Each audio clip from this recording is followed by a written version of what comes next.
मेरो नाम प्रीति श्रेष्ठ, म पर्सा जिल्लाबाट हो। मेरो यो डोस्टेलको 2 वर्षको यात्राले चाहिँ मैले आफ्नो कवितामा ढाल्ने कोसिस गरेको छु।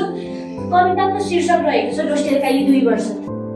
जब पहिलो दिन टेके यहाँ, मनमा थियो डरको छाया, घर सम्झेर आँखा रसायो, तर नयाँ यात्रा पनि रमाइलो लाग्न थाल्यो।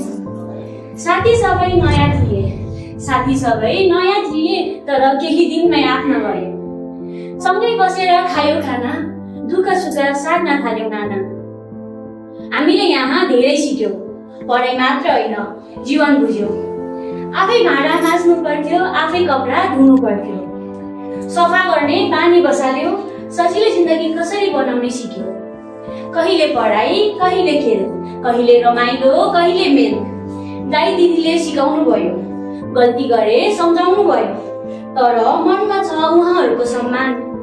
हामी असल बनौं, उहाँहरू महान। यी 2 वर्ष जीवनका पाठ थिए, हाम्रा लागि उज्यालो बाटो थिए। अब जहाँ जाऊ जे गरौँ, डोस्टेलले दिएको शिक्षा सम्झिरहौ।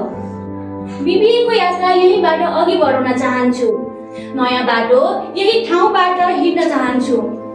सपना सोचेर हिँड्नेछु, आफ्नो नयाँ यात्रा सुरु गर्दैछु।